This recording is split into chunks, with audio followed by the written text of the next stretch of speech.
Assalomu alaykum, урматтуу мусулман бир тууганым. Бүгүн биз силер менен бирге англис тилинин чактарын, тагыраак айтканда future continuous тууралуу сөз кылабыз.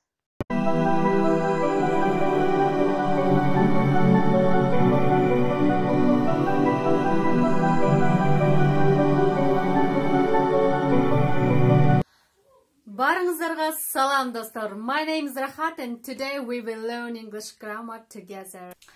Даяр болсоңор, баштадык достор. Биз бүгүнкү сабакта англис тилинин грамматикасына токтолобуз.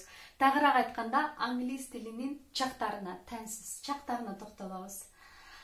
Биз силер менен буга чейин чактар канча чак бар, жана алардын биринчи, экинчи түрүн үйрөндүк. Бүгүн биз силер менен future continuous, же болбосо future progressive'ти карайбыз. Жогоруда байкагандай эки аталышы бар. Continuous, же болбосо progressive. Силерге кайсынысы ыңгайлуу болсо ошону колдонсоңор болот. Future деген биз билебиз, бул келечекке, келер чак. Ал эми progressive бул узартылган кыймыл-аракет, узакка созулган кыймыл-аракет. Демек, жалпылап кошкондо future progressive бул узакка созулган келечектеги кыймыл-аракет. Мисал үчүн, бир мисал менен түшүндүрүп берейин. When our friends come to visit us, I will be sleeping. Бизге качан досторубуз конокко келгенде, мен уктап аткан боломун. Демек, конок бир жумадан келиши мүмкүн, бир сааттан кийин келиши мүмкүн, келер чакта келет экен, бирок ал уктап аткан болот, процессте болот, кыймыл-аракет жүрөт, уктайт, узакка созулат. Мына ушундай эрежеси.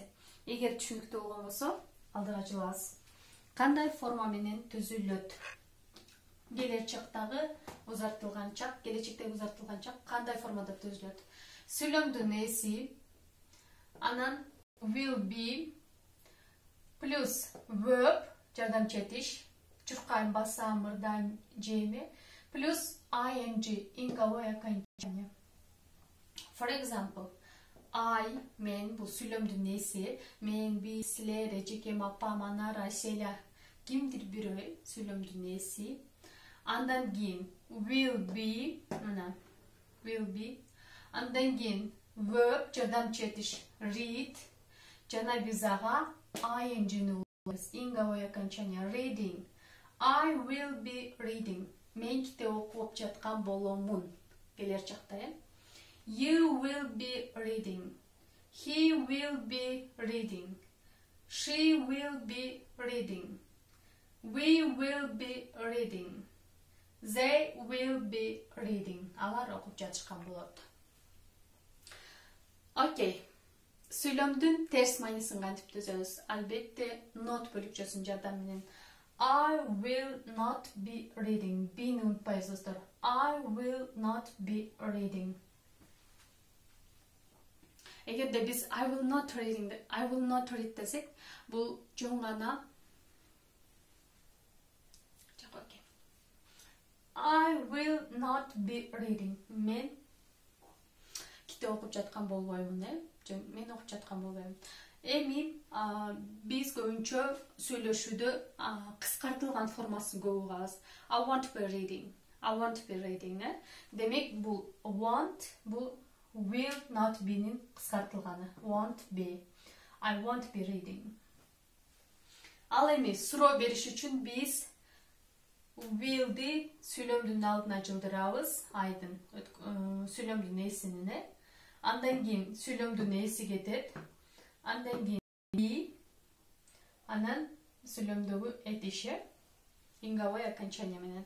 For example, will I be reading? Мен окуп жаткан боломун бу.